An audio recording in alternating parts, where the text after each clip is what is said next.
ಹೌದು, ಚಿಕ್ಕಬಳ್ಳಾಪುರ ಜಿಲ್ಲಾಸ್ಪತ್ರೆ ಒಂದಲ್ಲ ಒಂದು ಸುದ್ದಿಯಲ್ಲಿ ಮುನ್ನೆಲೆಗೆ ಬರುತ್ತಲೇ ಇರುತ್ತದೆ. ಸರ್ಕಾರಿ ಜಿಲ್ಲಾಸ್ಪತ್ರೆ ಬಡ ರೋಗಿಗಳ ದೇವಾಲಯ ಎಂಬಂತೆ ಇದ್ದು, ಇಲ್ಲಿಗೆ ಬರುವವರೆಲ್ಲ ಬಡವರೇ ಆಗಿರ್ತಾರೆ.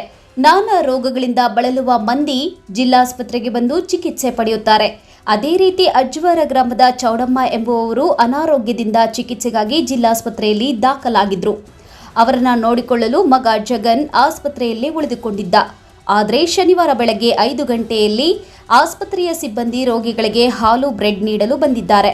ಅದನ್ನೇ ಬಂಡವಾಳ ಮಾಡಿಕೊಂಡ ಖತರ್ನಾಕ್ ಕಳ್ಳ ಬೆಕ್ಕಿನಂತೆ ಒಳನುಗ್ಗಿ ಅತ್ತ ಇತ್ತ ನೋಡಿ ಎಲ್ಲರೂ ಮಲಗಿದ್ದನ್ನ ಗಮನಿಸಿದ ಅವನು ಜಗನ್ ಪಕ್ಕದಲ್ಲಿಟ್ಟಿದ್ದ 30,000 ಮೊಬೈಲ್ ಕದ್ದು ಪರಾರಿಯಾಗಿದ್ದಾನೆ.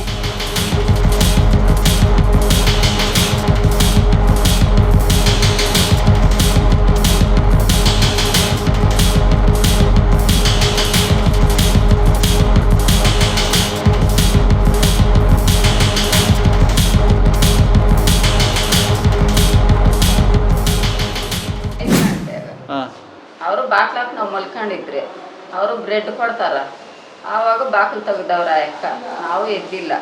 ಆ ಅಕ್ಕ ತೆಗೆದ್ಬಿಟ್ಟು ಮಲ್ಕೊಂಡವಳೆ. ಆ ಹೆಣ್ಣು ಬ್ರೆಡ್ ಎಲ್ಲರಿಗೂ ಕೊಟ್ಬಿಟ್ಟು ಹಂಗೆ ಹೊರಟೋಗ್ಯವನೆ. ಆ ಬಾಕ್ಲು ಹಂಗೆ ತೆಗ್ದಿತ್ತಲ್ಲ, ಆವಾಗ ಇಲ್ಲಿ ನನ್ನ ಮಗ ಮಲ್ಕೊಂಡು ತಲೆ ಕೆಳಗಿತ್ತಂತೆ. ಅವನ ಹತ್ತ ಇತ್ತ ನೋಡ್ಬಿಟ್ಟು ಎತ್ಕೊಂಡು ಹೊರಟೋಗಿರೋದು. ಫೋನ್ ಕಾಸ್ಟ್ಲಿನ ಏನು ಎಷ್ಟಾಗ ಫೋನ್ ಅಂತದ್ದು? ಅದೆಷ್ಟು 30 ಏನಂತ ನಮ್ಮ ಮಗ. ಅವ್ರು ಹಂಗೆ ಹಿಂದ್ಗಡೆನೆ ಫೋನ್ ನಂದು ಎತ್ಕೊಂಡು ಮಾಡಿದ್ನು, ರಿಂಗ್ ಆಯ್ತಂತೆ. ಆ ಹಿಂದ್ಗಡೆನೆ ತಿರ್ಗಿ ಹಂಗೆ ಸ್ವಿಚ್ ಆಫ್. ಆವಾಗ ಹುಡ್ಕ್ಲಾಡ್ಕೊಂಡು ಹೋದ್ನ. ಈ ಬೈಕ್ಲೆಲ್ಲ ಹುಡುಕಿದ್ರೆ ಎಲ್ಲ ಐತೆ, ಇಲ್ಲ. ಅವಾಗ ಯಾರೋ ಎತ್ಕೊಂಡು ಹೊರಟೋಗ್ಯವ್ರೆ ಅಂತ ಅವಾಗ ಹುಡ್ಕ್ಲಾಡಿದ್ವಿ. ಹೆಂಗೆ ಬಂದರು ನಾವು ಅದೇ ಅವ್ರು ಬ್ರೆಡ್ ಹಾಕ್ತಾರಲ್ಲ, ಅವ್ರೇನಾನು ಎತ್ಕೊಂಡು ಹೋದ್ರೇನೋ ಅಂದ್ಬಿಟ್ಟು ಅವ್ರನ್ನ ಕೇಳಿದ್ರೆ ಅವ್ರು ನಾವು ಮುಟ್ಟಿಲ್ಲ ಅಂತ ಅವರೇ ಹೇಳಿದ್ರು. ಅವ್ರ ಹಿಂದ್ಗಡೆ ಬಂದಿರೋದಂತ ಅಪ್ಪ. ಅಲ್ಲ, CCTV ಕ್ಯಾಮೆರಾದಲ್ಲಿ ರೆಕಾರ್ಡ್ ಆಗಿದೆ, ಏನು ನೋಡಿದ್ರೆ ಅವ್ರು ಯಾರಂತ ಗೊತ್ತಾಗುತ್ತೆ ನಿಮಗೆ? ನಾನು ನೋಡಿಲ್ಲ, ನಮ್ಮ ಮಗ. ಯಾವ ರಕ ನಿಮ್ದು? ಅಜ್ವಾರ. ನಿಮ್ಮ ಹೆಸರಕ್ಕ? 5 ಗಂಟೆ 4:15 ಮೊಬೈಲ್ ನೋಡಿ ಮಲಗಿದ್ದೀವಿ ನಾನು. ಮತ್ತೆ ಇದು ಬ್ರೆಡ್ ಕೊಡೋಕ್ಕೆ ಬಂದಿದ್ದಾರೆ, ಬ್ರೆಡ್ ಕೊಟ್ಟು ಅವರು ಪಾಡ್ಗೆ ಹೋಗಿದ್ದಾರೆ. ಮತ್ತೆ ಇನ್ನೊಬ್ರು ಯಾರೋ ಬಂದು ನಾನು ಮಲಗಿದ ಸೈಡಲ್ಲಿ ಇಟ್ಟಿದ್ದಾರೆ, ಬಂದು ತೊಗೊಂಡೋಗ್ಬಿಟ್ಟು. ಕಂಪ್ಲೇಂಟ್ ಕೊಟ್ಟಿದ್ದೀರಾ? ಹಾಂ, ಕೊಟ್ಟಿದ್ದೀನಿ. ಅಂದರೆ ಸೈಬರಲ್ಲಿ ಆಗಿದೆ. ಮತ್ತೆ ಇನ್ನೊಂದು ಸರಿ ಹೋಗ್ಬ ಅಂತ ಹೇಳಿದ್ರು. ಆಮೇಲೆ ಸರಿ, ಹಾಗೇನಾದ್ರೆ ನಾವು ಕೊಡ್ತೀವಿ, ಕೊಟ್ಟು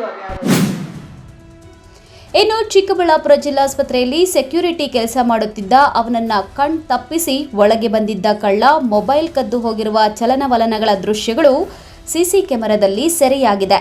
ಈ ವಿಚಾರ ಜಿಲ್ಲಾ ಆರೋಗ್ಯಾಧಿಕಾರಿ ಮಂಜುಳಾ ಅವರ ಗಮನಕ್ಕೆ ತಂದಿದ್ದು, ಕೂಡಲೇ ಕಳ್ಳತನವಾದ ಕೊಠಡಿಗೆ ತೆರಳಿ ರೋಗಿಯನ್ನ ವಿಚಾರಿಸಿದ್ದಾರೆ.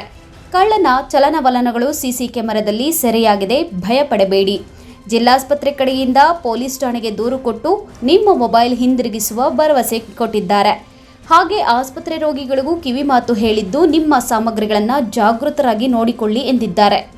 ಈಗ ಇವತ್ತು ಬೆಳಗಿನ ಜಾವ ನಮ್ಮ ವಾರ್ಡಲ್ಲಿ ಒಂದು ಫಿಮೇಲ್ ಪೇಷಂಟು ಮತ್ತು ಅವ್ರ ಜೊತೆ ಅಟೆಂಡರ್ ಇದ್ದವ್ರದ್ದು ಒಂದು ಮೊಬೈಲ್ ಕಳ್ತನ ಆಗಿದೆ. ಅದು ನಮ್ಮ CCTVಯಲ್ಲಿ ರೆಕಾರ್ಡ್ ಆಗಿದೆ. ನಾವೆಲ್ಲ ಆಸ್ಪತ್ರೆಯಲ್ಲೂ CCTV ಎಲ್ಲ ವ್ಯವಸ್ಥೆ ಮಾಡಿದ್ದೀವಿ.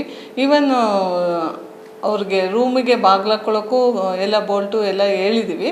ಬಟ್ ಬೆಳಿಗ್ಗೆ ಬ್ರೆಡ್ಡು ಹಾಲು ಕೊಟ್ಟಾಗ ಅವರು ನಿದ್ದೆ ಮಂಪರಿನಲ್ಲಿದ್ದಾಗ ಒಬ್ಬ ಬಂದು ಮೊಬೈಲ್ ತೊಗೊಂಡಿರೋದು ರೆಕಾರ್ಡ್ ಆಗಿದೆ. ಈಗ ಕಂಪ್ಲೇಂಟು ಮಾಡಿದ್ದೀವಿ. ಬಟ್ ನಾವು ಒಬ್ಬರು ಪೇಷಂಟು ಮತ್ತು ಅಟೆಂಡ್ರಿಗೆ ಅವಕಾಶ ಕೊಟ್ಟಿದ್ದೀವಿ. ಬಟ್ ಇಲ್ಲೇ ಯಾರೋ ಆಸ್ಪತ್ರೆಯಲ್ಲಿ ಅಡ್ಮಿಟ್ ಆಗಿರೋ ಕಡೆಯವರು ಇರ್ಬೋದು, ಅಥವಾ ಯಾರೋ ಬಂದು ಈ ಕೆಲಸ ಮಾಡಿದ್ದಾರೆ. ಅದನ್ನು ಪೊಲೀಸರ ಮೂಲಕ ನಾವು ಅದನ್ನು ಕಂಡುಹಿಡಿಯೋದಕ್ಕೆ ಪ್ರಯತ್ನ ಮಾಡ್ತೀವಿ. ಕಂಪ್ಲೇಂಟ್ ಆಗಿದೆ. ಪದೇ ಪದೇ ಪ್ರಕರಣ ಆಗಾಗ್ಗೆ ಒಂದೊಂದು ಆಗ್ತಾ ಇರುತ್ತೆ. ನಾವು ಪೇಷಂಟ್ಸ್ಗೂ ಹೇಳಿದ್ದೀವಿ, ನಿಮ್ಮ ವಸ್ತುಗಳಿಗೆ ನೀವು ಹುಷಾರಾಗಿ ನೋಡ್ಕೊಳ್ಳಿ ರಾತ್ರಿ ಹೊತ್ತು ಅಂತ. ಎಲ್ಲ ಕಡೆನೂ CCTV ಹಾಕಿದ್ದೀವಿ. ಆಮೇಲೆ ಸಿಸ್ಟರ್ಸು ಎಲ್ಲ ನೋಡ್ತಾ ಇರ್ತಾರೆ, ಎಚ್ಚರಿಕೆನೂ ಕೊಟ್ಟಿದ್ದೀವಿ. ಅಲ್ಲ, ಈ ಪ್ರತಿಯೊಂದು ಕಡೆನೂ CC ಕ್ಯಾಮ್ರಾಗಳಿದೆ.